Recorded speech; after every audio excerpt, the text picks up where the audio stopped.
మీ మీ పార్టీలో ఆదేశిస్తే అంటే అటు అసెంబ్లీకి కానీ పార్లమెంట్కి కానీ పోటీ చేసే అవకాశాలు కూడా ఉంటాయి అనుకుంటున్నాను.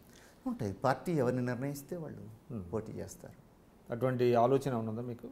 వ్యక్తిగతంగా అలాంటి ఆలోచనలు ప్రత్యేకంగా ఉండవండి. నాకే కాదు, ఎవరికి ఉండాల్సిన అవసరం కూడా ఉండదు. ఓకే. పార్టీ నిర్ణయం చేస్తే ఆ నిర్ణయం, ఎందుకంటే సిపిఎంలో ఒక సంవత్సరం ముందు కూడా నిర్ణయించరు.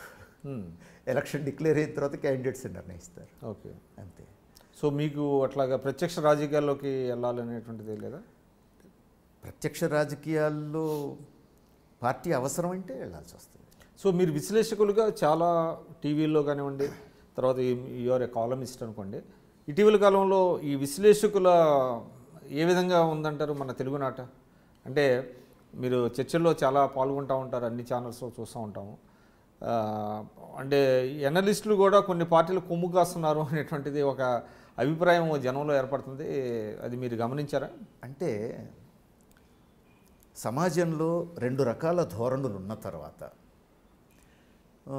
న్యూట్రల్గా ఉండడం సాధ్యమని కూడా నేను అనుకోను. అందుకని అనలిస్టు ఇటో అటో చెప్పక తప్పని పరిస్థితి ఉంటుంది. వాళ్ళ తప్పని కూడా అనను. కాకపోతే అంటే ఇష్యూ బేస్డ్గా ఉండొచ్చు. ఎస్, కాకపోతే గుడ్డిగా సమర్థించడం కాకుండా అనలిస్టుగా వాస్తవాల ప్రాతిపదిక మీద విశ్లేషణ చేయడం అనేది కరెక్టు.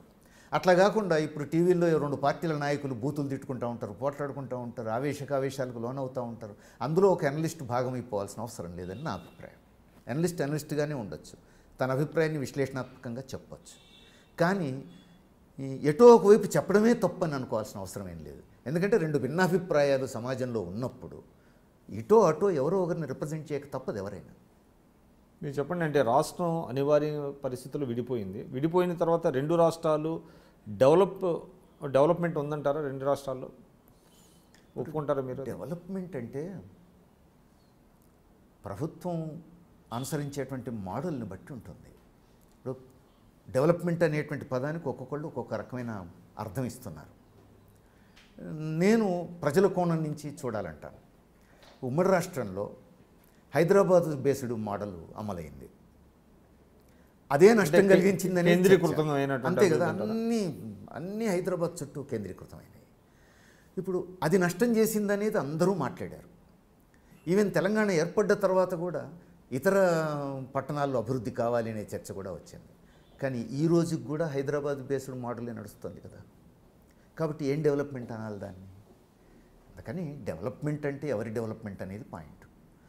కొంతమంది ఉన్నత వర్గాలు కోటీశ్వర్లకు అవసరమైన డెవలప్మెంట్ అయితే అది ఉమ్మడి ఆంధ్రప్రదేశ్లో ఉంది, ఇప్పుడు ఉంది.